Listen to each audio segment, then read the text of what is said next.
are going to be this way we can have the recording of it to upload to our YouTube channel, to upload for people maybe who couldn't make it or who come late and want to watch it back. And so what is a Skills for Fab Life workshop? Skills for Fab Life workshops are a series of workshops meant to prepare teens for life in and beyond high school. They've been running for about 3 years now and have covered topics such as how to rent your first apartment, what to do with your W-2, and how to make and use a LinkedIn account in high school. So as I was mentioning, past workshops are available on the Fab Youth Philly YouTube channel. So just to go over a little bit of the structure for tonight's panel, we're going to start off with introductions. We're going to get to know a little bit more about our panelists. We're going to move into talking about their careers and what their jobs look like.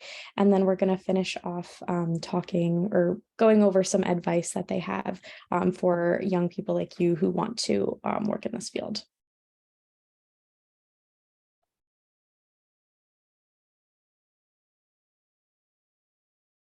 Okay. So I'm going to start off by introducing our panelists and reading their bios. So we will start off with Monica Harmon. She is a public health nurse, educator, and researcher. She has experience working in inpatient pediatrics, maternal child health, community public health, corrections healthcare, nursing education, and research. Monica is an assistant clinical professor at Drexel University College of Nursing and Health Professions, the executive director of the CNHP Community Wellness Hub, and the interim services director of the Stephen and Sandra Scheller 11th Street Family Health Services. Monica has received numerous awards and is a member of many community and professional boards, committees, and organizations, including the National Black Nurses Association. She's the chapter president of the Southeastern Pennsylvania Area Black Nurses Association and the Pennsylvania Action Coalition, where she is the co-chair of the Nurses Diversity Council. Dr. Arthur Pope is a native of Chicago. He obtained his BS in chemistry from the University of Illinois at Urbana-Champaign.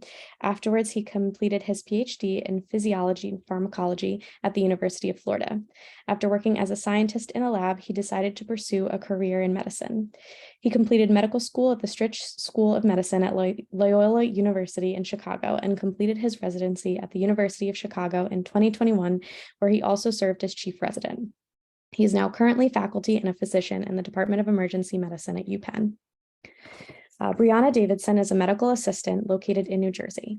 She has always been fascinated with human anatomy, how bodies work, and how the brain processes. She's also very passionate about patient care and has always wanted to help people. She was born bilaterally deaf, so her exposure to the medical and surgical world is how she developed her love for medicine.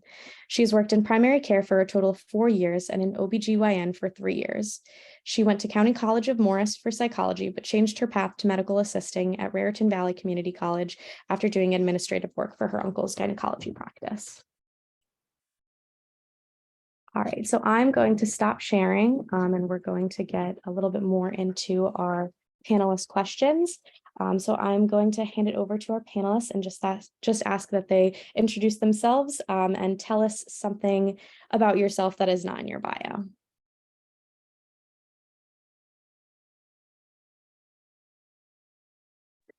I guess I'll go first. So again, I'm Dr. Arthur Pope. I guess something interesting about myself that's not in my bio. When I was in medical school, my 4th year, to make a little extra money, I was an extra in Chicago Fire because it's filmed in Chicago. So that's something, a little thing about myself. That's awesome. Thank you. Well, I think what isn't in my bio is that I'm a West Philly native. So I always say West Philadelphia, born and raised. And yes, on the playground is where I spent most of my days. So. Thank you. Something interesting about me is I actually came from a very big family of musicians, and I'm the only one that is very tone deaf, but I still played a lot of instruments, whatever I can get on. But my dad was a first chair in Juilliard, so it was a pretty big deal over there. So I'm just so happen to be the black sheep when it comes to music. Cool. Thank you. So Bree, how has your personal experience with disability informed the work that you do and your work in the medical field? With my disability, growing up, I had to learn how to accommodate for myself and how to advocate for myself. So when I got into the medical field, I truly learned how to advocate for others when they don't have a voice or when they are unable to support themselves in a way to fully get the care that they do require and need, whether it's like scheduling appointments if they're unable to, or getting them to places by transportation, like ordering a transportation for them. I do what I can with that. And I give so much empathy and sympathy towards two people who are really struggling with their own disabilities. And it's just kind of a way to show like you can do what you can do as long as you have your own support. And we as medical professionals can help you get there along the way. Okay. Thank you. Of course. And Monica, so you have a lot of work experience in a variety of different settings, such as inpatient pediatrics, community health, corrections healthcare. How were you able to find these different opportunities? I think some of these opportunities found me.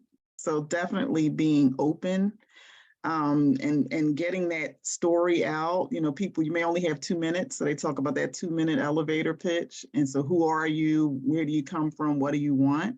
And I think I started in that acute care world, inpatient pediatrics, because I was interested in prevention, right?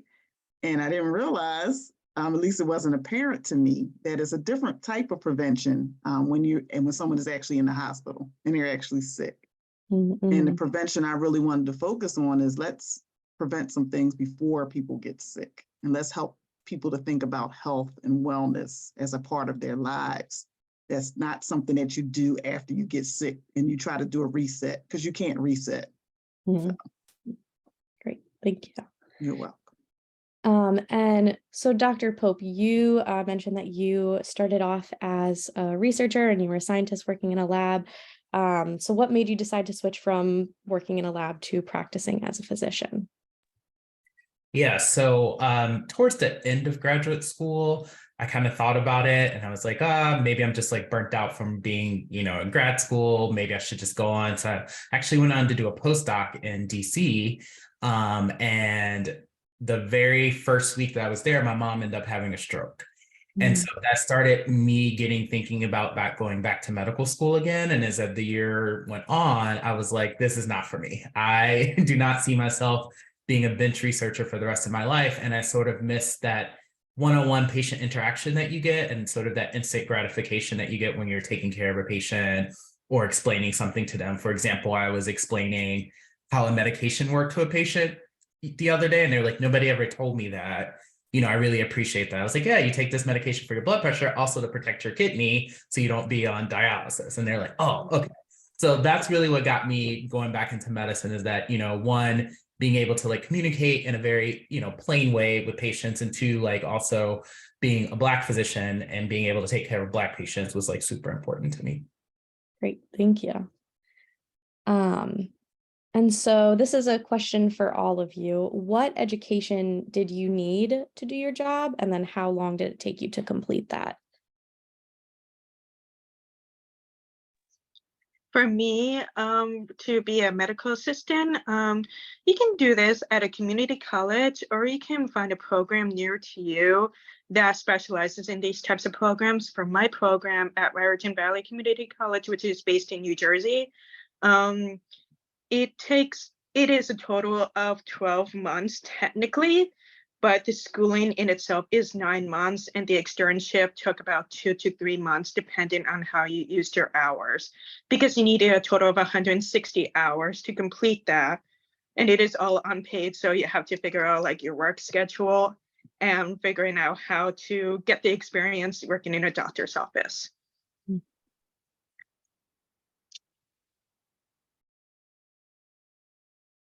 I guess I can go. So I think my path is a little bit long, but so I did my bachelor's degree, so that was 4 years. And then I completed my PhD in 4 years.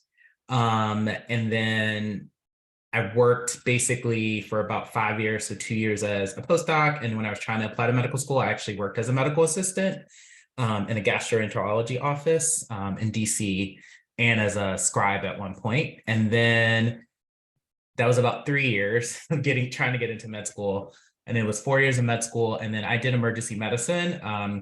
And I did a 3-year program. Some of them are 4, but I did a 3-year program. So I don't know how many years that is, but it's a lot, but it's worth it.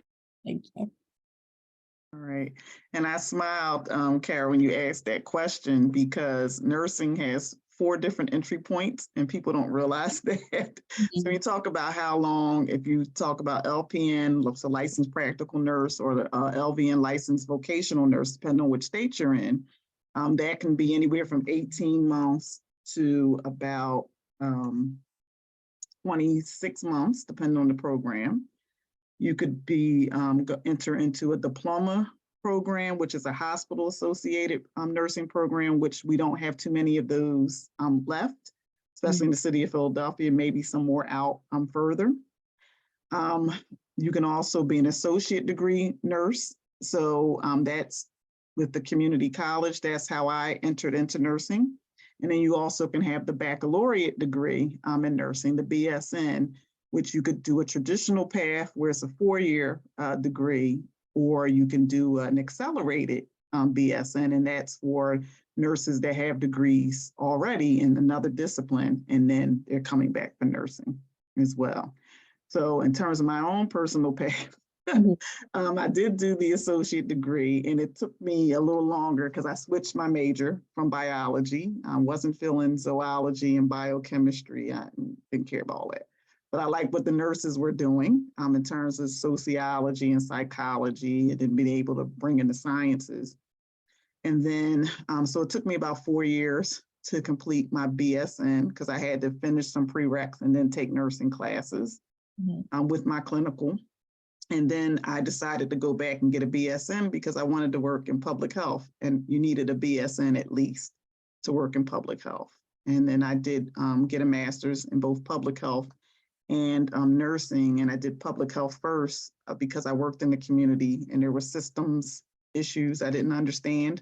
So why things work the way they do, how do we pay for healthcare, you know, how do we make decisions about healthcare? And then I realized that, oh, nurses need to learn this too. So to teach in nursing, I had to get an MSN. So I did that.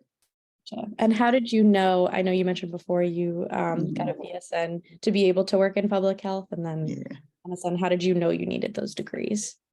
So we, in nursing school, we have clinical rotations. So we rotate through, we'll go through labor and delivery, we'll do pediatrics, we'll do community health, we do medical surgical, and then we'll visit other units in the hospital, mostly hospital settings. And so all of that was okay. But where I really felt alive was when I had that community health clinical. I was with the school nurse. And then I was also in a Montessori school and in a high-rise senior citizen apartment. So I was like, oh, sign me up. This is it. You know, that nurse helping to connect the resources, giving the education, you know, and so in talking with my faculty at the school and, you know, what were my options, they were like, oh, well, you need at least a bachelor's degree. And talking with the school nurse, that's, you know, they told me that was the minimum. So I was on it, like I'm going right back. Great. Thank you. Yeah. And so as we're kind of thinking for our teens here of going into different professions and what you may need in the field, Bree, according to LinkedIn, interpersonal skills are important to employers when looking to hire a candidate. And so how do these skills that you were able to develop either through this job or beforehand, how does that show up in your job? So in my job, I am in generally a very bubbly person. I really love talking to people, and I'm all about making people feel good about themselves. So when it came to my job, my position, I'm basically the first person they meet and the last person they see. So I'm kind of a bridge when it comes to their healthcare and their plan when it comes to medication, when it comes to testing, when it comes to scheduling. So with the interpersonal skills, I'm basically, when I bring them in, I'm just relating to them. I'm like, how was your day? And like just talk to them, because it really calms their blood pressure, really calms their nerves, because a lot of patients really experience such anxiety when it comes to seeing a doctor.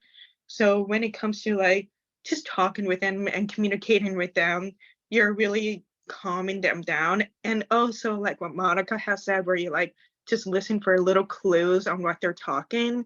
So like, for example, they're like, oh, I just tripped on my way here. I'm like, oh, did you hurt yourself during that trip? And then you do a kind of an intervention before it gets worse. So it's just like the little things, like listening to the patient and then just making relations to the patient. And you just want them to feel comfortable in the place that they are in, no matter if they're having a really bad day and they don't feel good about their health, or if they're just having a great day, you just want to keep that elevated and to really sympathize with the person too. Definitely. Thank you. And so moving into a little bit more about what your job looks like day to day. So I know you were talking about talking to patients and you see them before and after. What does it mean to be a medical assistant? What does it mean to be a registered nurse? What does it mean to be an emergency medicine physician? For me, what it means to be a medical assistant, like I said before, I'm the first person they see after they have checked in. I'm checking their vitals, I'm checking their medication list, and making sure everything is up to date. If there are no new doctors, any new testing that we need to require, especially when I work in primary care, we're like first people on front lines when it comes to their healthcare. We have to make sure we get every single thing that we need to know about this person. And so my job is to acquire all the documents, acquire all the lab results, and to acquire all the doctor's information, so that way we can stay in contact with the doctors and work with their specialists to really ensure that they are getting the best care possible.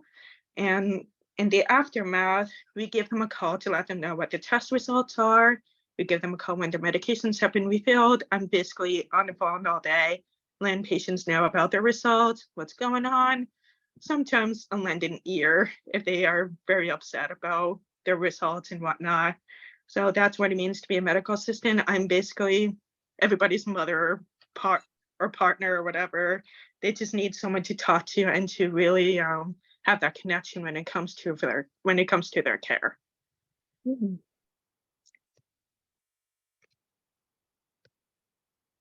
I guess I'll go. So what it means to be an emergency medicine physician is that I take care of anybody that walks into the door. So by law, we're required to take care of anybody. So, and that was the main reason why I chose emergency medicine.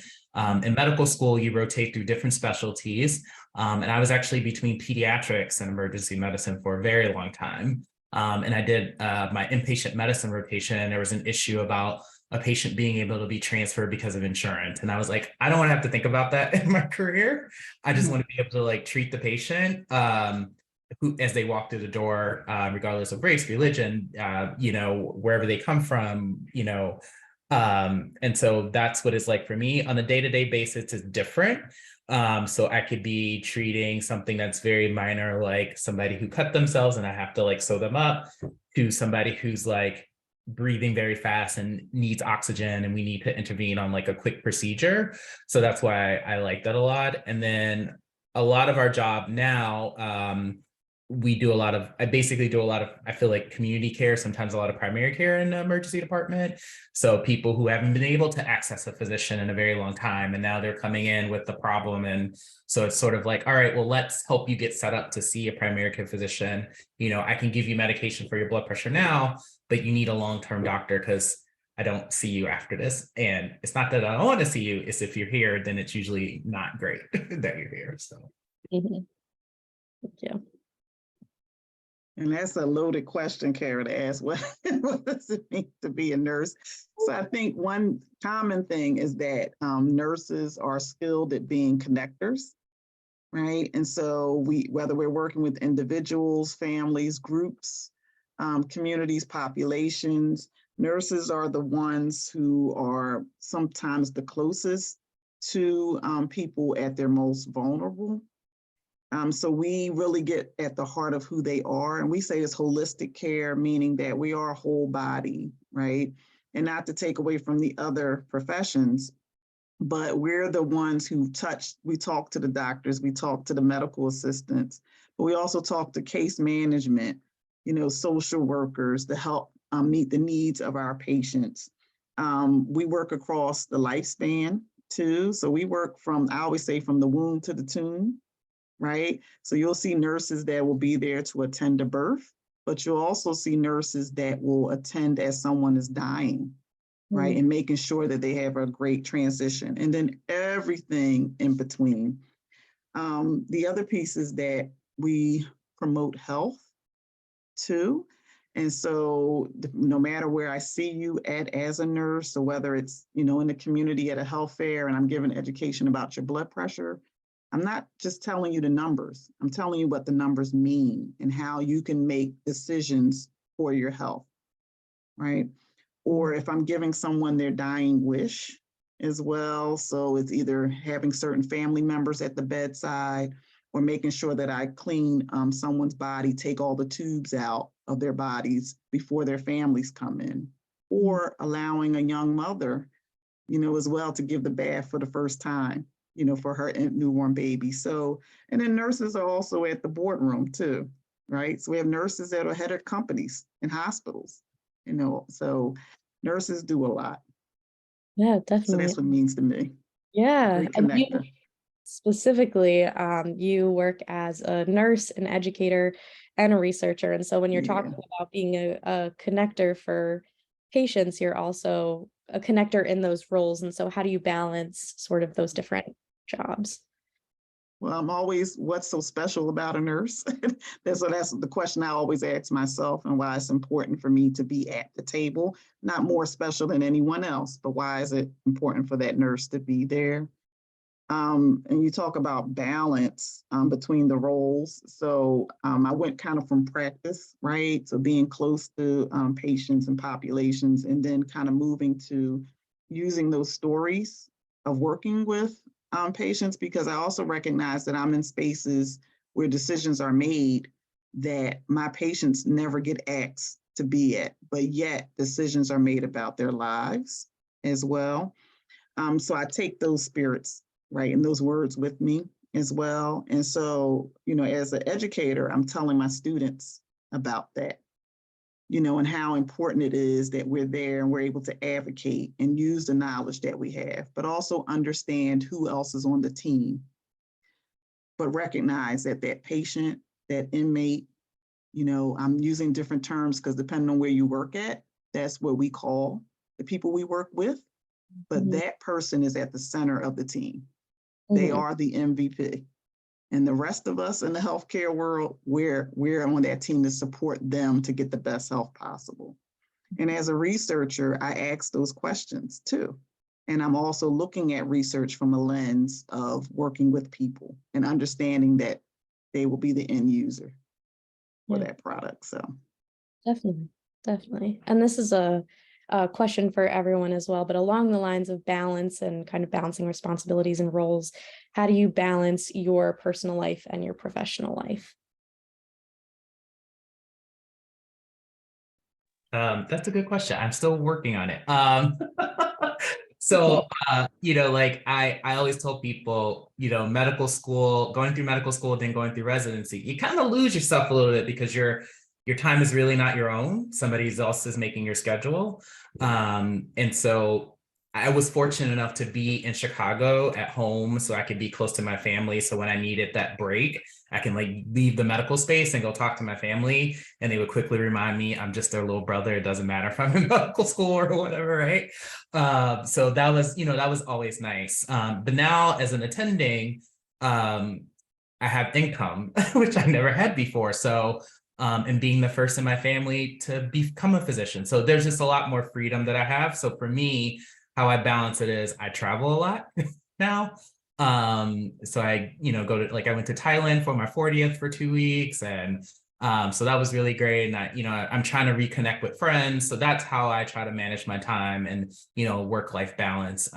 Because the stuff that I see every day it's tough, right? And it's, so you have to be sure to take care of yourself outside of work. And in addition to that, I also have a therapist. I always tell everybody, get a therapist because it's rough out here. So you need somebody to talk to, a phone, a rent-a-friend, as my friend calls them, but sometimes. But I think that's basically how I've tried to balance work-life balance.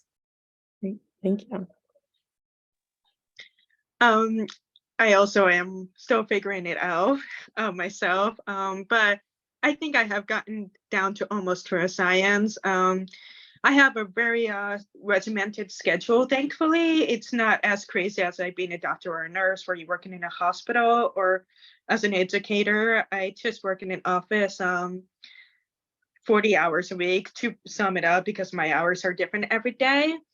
So that is very helpful in terms of like balancing work and life, but sometimes it can be difficult because after a long day of like helping with patients and bringing them in and calling and everything, you just want to go home and just lay in bed all day. So that can be pretty tiring, and it is a very good suggestion to get a therapist. I actually got one for myself to help with that, and it's very, very helpful to have a third party almost to really word vomit on and just be like, I've been dealing with this and this and this and all the anxieties that comes with it. But traveling really helps a lot too when it comes to like having that balance and just really setting boundaries for yourself as well. And I think that's what worked best for me. And everyone is very different in how they spend their time and how they want to spend their time in terms of balancing work and life. And thankfully, I'm not married. I don't have any children. I only have one very responsible cat. So that's also a very huge factor in the life that I have right now. But I'm sure that's subject to change once I get older. And right now, I just roll with the punches and go day by day and just deal with whatever is thrown at me. I had to laugh at that question about balance because I'm still figuring that out, as I think, all of the panelists have said. But what I think I'm learning to do is really be intentional about the balance and also prioritize, what needs to get done versus what can get done later. And also recognizing who I have around me that can help too. So we don't all do our jobs in a silo, even though we may have been taught in that way. And that's a bug that I got to get out of education, health professions education. But, and so learning who else on the team can do it. And then also just being honest, if you can't meet a deadline, say you can't meet that deadline, and ask for an extension of time if you need it. It's more important to take care of your mental and your physical, making sure you eat well, you sleep, you hydrate, all of the things that helps your body to be at its best form. And then also something I actually did today, and that was just be outside for a little bit and just enjoy hearing the birds and the sun, just enjoying that and being okay. Yes, I had a million emails. I still have a million emails I need to answer, and I'm literally a million emails, but I'll get to them. I'll get there. Definitely. Thank you. And just follow up to Dr. Pope, what you were saying, you had mentioned before that like anyone who comes in, you do treat them, and sometimes it's like you need to do a procedure really quickly, or it's a little bit of an emergency. It is the emergency department. So how do you manage that stress and that high pressure when you're in the environment? I think my training for that. So I trained at the University of Chicago, which is on the south side of Chicago. And so that particular hospital, we basically treated the neighborhood. So anybody that walked in, so we had GSWs, really sick patients. And so when you see it over and over and over again, internally, sometimes I'm freaking out, but externally, I'm like, I have to keep control of what's happening. And the nice thing about working in emergency department, which I appreciate, I feel like we all work together as a team. So there's really no hierarchy. You know, at the end of the day, yes, the attending has to make the final decision, but I listen to my nurses who have been there for 20 years and they're like, this patient doesn't look right. Or, So I think that's really what helps me manage the stress in the department. And then when I do feel overwhelmed, I ask for help. I'm not afraid. I'm not ashamed to ask for help. I had this happen to me a couple of weeks ago. I had 2 very sick patients come in at the same time. And the nurse pressed the code bell on one of them while I was in the room with the other one. It turns out the patient wasn't coding. I was like, oh, thank God. But I was like, I need backup, right? Because I have this sick patient who's hypoxic to 70 right now. And I have this other patient who's like circling the drain. So I just said, call the other attending down, right? And so that's how you deal with it. Don't be ashamed. I am not afraid to say, I don't know, or I need help. So that's how I deal with the stress at work. Great, thank you. And so as our last sort of question for all of our panelists here, for our young people here who are interested in going into the medical profession, what advice do you have for them at this stage? I would say, you know, if you're interested right now, try to find a mentor if you can. You can always email me or any one of us. I'm sure we'll be willing to help. I feel like that is the hardest barrier usually, is like finding somebody who's doing the thing that you do and somebody that may also look like you who's doing the thing that you do, right? So I think that's one good thing. And then just, you know, looking for various experiences. So again, that's why it's good to connect with people like us, because we may know of an opportunity for you to be able to shadow. For like example, at Penn, I help to run our shadowing program. So like if you're 16 and over and you've had certain vaccines and all this stuff, you can come shadow an ER doctor for a day, right? And you get that experience. So I think that's where to start. I would say also just be open-minded. Like, you know, if you decide you want to go down this path, I recommend like, hey, in college, don't have to do a biology degree. Do something that you really actually like and take the classes for medical school, because that's actually going to make you a more well-rounded person. I'd rather talk to somebody who's a little bit more well-rounded than being like, all I know is science, you know, like I feel like some doctors are. So, you know, be open, be well-rounded, and it doesn't have to be a straight linear path, right? Like we've all taken different paths to get to where we are. So don't worry about being like, I have to do this in this certain period of time. If I had to go back and tell myself that, I've been like, all right, I can take as long as I want, as long as I get there.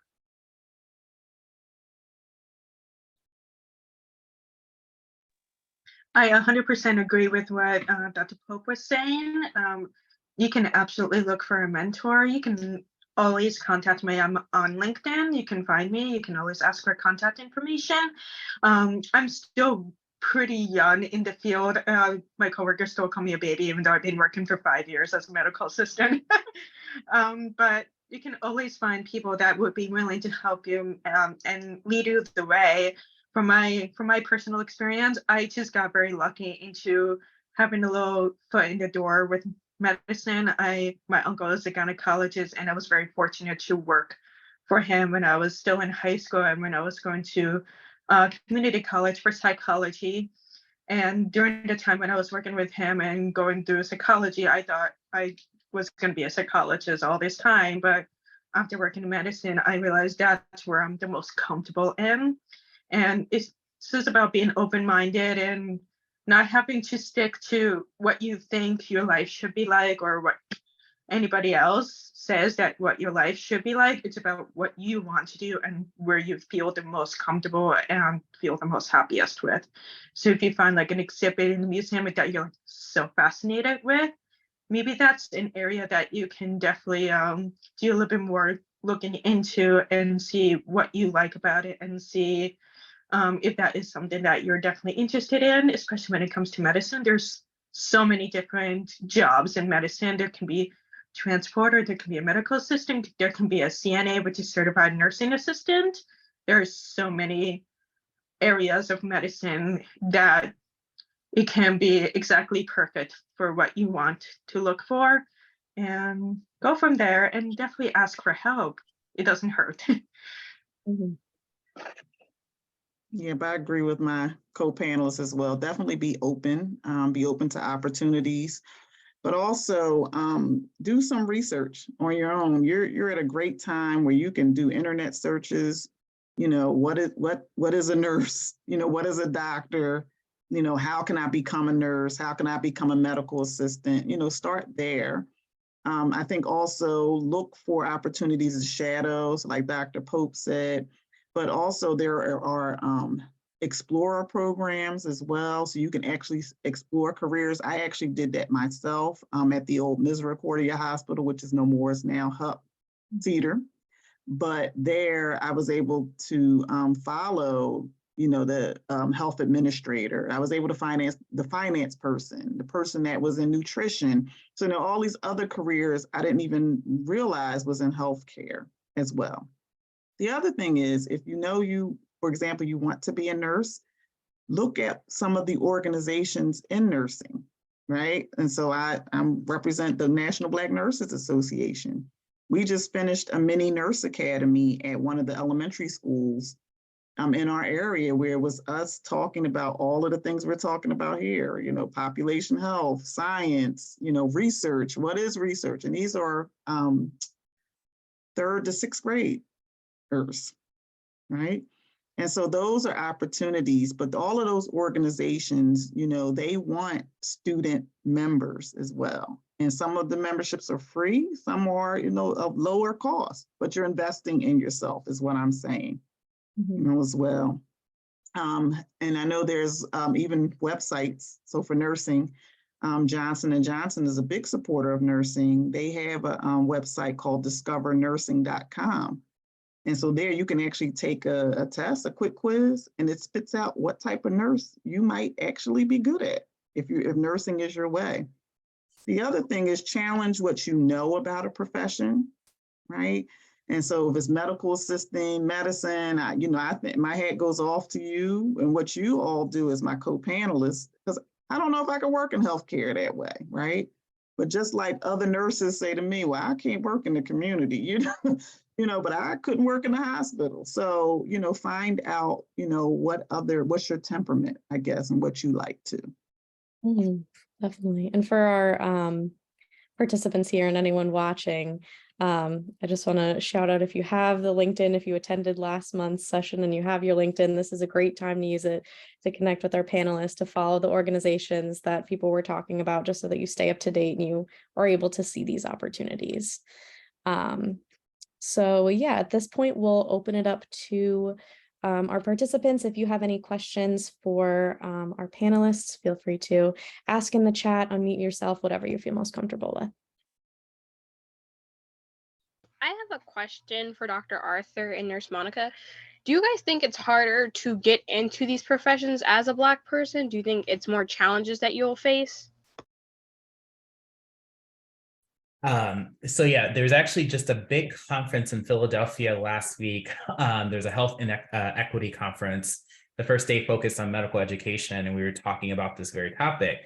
So since the 1970s, basically the number of Black male applicants has stayed the same. Women outnumber, but they're still flat. We make up only like 5% of the total medical school population.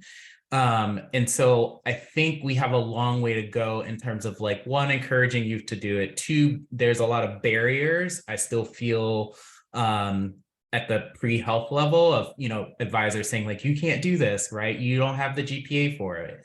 If you saw my undergraduate GPA, you'd be like, oh, Lord, how did you get into medical school, right? But like, there are other ways in which you can do it, right? Like, I mean, I happen to do a PhD, but other people do postdocs, they do master's degrees to prove to themselves, right? And a lot of it's because we didn't know. I didn't know. My parents didn't go to college, so I didn't know like what those opportunities were. So I would say there is still a huge challenge of getting into medical school. But we want you to come. We want you to be in nursing. We want you to be a medicine, because there needs to be more of us, right? Taking care of our patients. So. Yeah, I couldn't agree more. I think even for nursing, I mean, you have about 3.8 million nurses today in the US, and we don't have enough nurses. And when you look at the percentage, the percentage of Black nurses in particular is 10% of that number. But yet, if you look at our population, we actually have more Black people in our population than we have nurses representing. right? The other thing is interesting though, once Black nurses get into nursing, we are actually we're higher educated than the rest of our counterparts in nursing. We're the ones that actually go for the masters and the doctorates in nursing. So is nursing hard? Absolutely. I will tell you the BSN is the hardest degree to get. That's not my words. That is a proven fact as well. The other thing is just being exposed and taking the right classes. We don't always get the right advice on classes to take, too, and then also how to maneuver once we're in nursing school. So taking advantage of those fees that you see on your tuition. Those fees for tuition go towards tutoring, computers, access to the library. We don't always know how to utilize those services. And that means that sometimes we have to organize ourselves so that I get my paper done early enough so I can go to the writing center. And the writing center can help me submit the best paper. And so I think those are just some of the challenges that we do see. And certainly the money, I always tell people don't let money be a barrier. I certainly didn't have money to go to school, which is why I went to community college, right? But I also did my homework because at that point, Community College of Philadelphia had the best pass rates for NCLEX, right? And I guess the secret was out because that was a hard program to get into on your first try because of the wait listing. So understanding, what's available to you. Remember, it's a pathway, right? But it also means not coming out with debt, which hinders a lot of us as well, too. So it's not impossible. I was just going to ask a follow-up question. You mentioned the NCLEX. Could you maybe for people I'm sorry. new to nursing explain what that is? Sure, I'm so sorry. So NCLEX stands for the Nursing Comprehensive Licensure Exam. So that's the exam that all new to practice nurses, so all of us that have either graduated from a diploma, an associate, or a BSN, we take NCLEX, and that makes us registered nurses. Or if you're an LPN or PN, you don't, your NCLEX is the PNCLEX. So that's the practical nursing, blah, blah, blah, licensure exam. Interestingly, I will also say on NCLEX has just changed a little bit, where it was always kind of more acute focused and you kind of either got the question right or you got it wrong, depending on how you answered. So now we're doing more real life situations in NCLEX because what we're finding is that new to practice nurses are making more complex decisions. We also critical thinking, judgment, all of those where we didn't have to do that when I came out as much, right? And so that's another, piece to it too, in terms of learning. But I hope that answers it. Thank you. Thank you for You're your welcome. question. Any other questions from participants?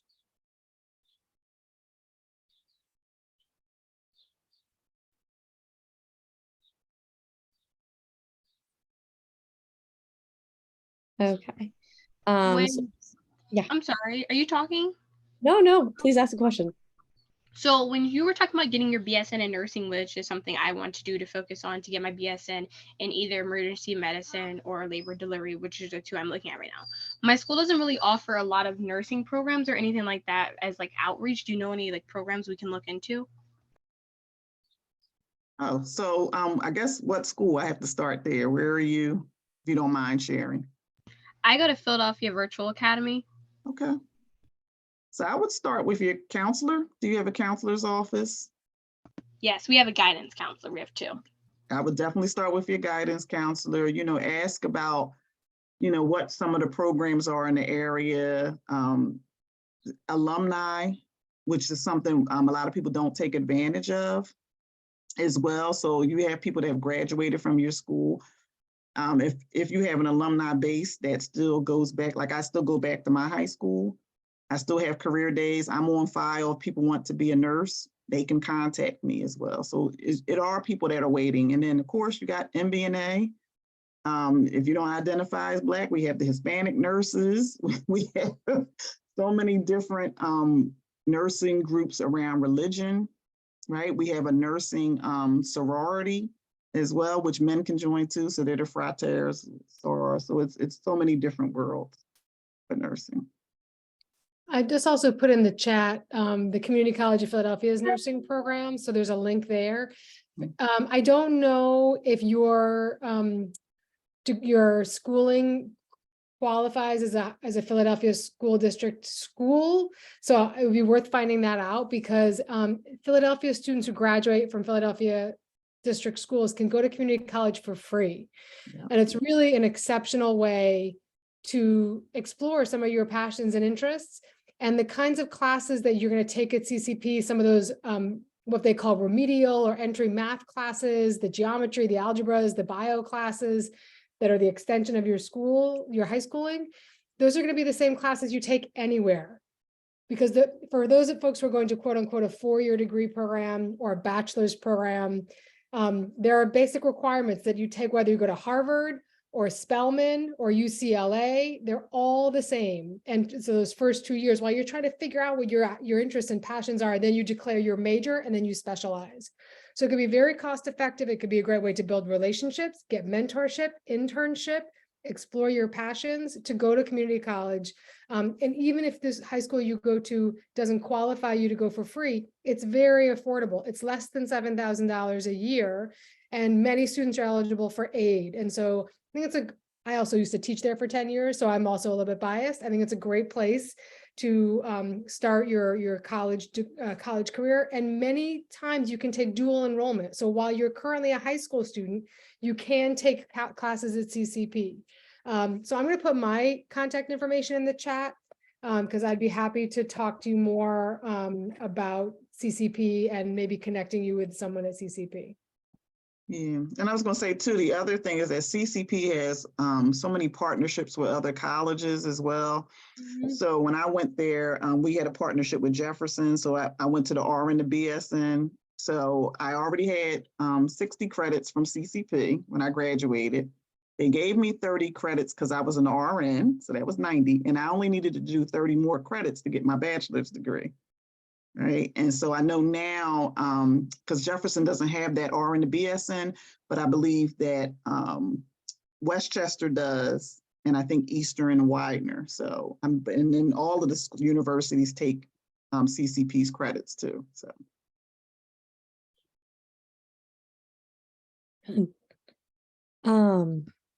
So just kind of similarly along those lines, if there's people looking at careers in the medical field, maybe outside of nursing, or if you're not sure where you want to go, I have this one resource that I'm going to share with you really quick that I found last week. Actually, there are training programs available. I believe the age is 17 to 24. And so just to look at these, they have training programs for pharmacy technicians, nursing aides. They have like options for nursing as well, EMT training if you're interested in that. And so I'll share the link to that in the chat as well, just to look at some other options. I know a lot of people I know who went into the medical field when they were in high school, got EMT trained just to kind of get that experience beforehand, and get like practical knowledge of what it's like to work there. So yeah, any last questions before we wrap up?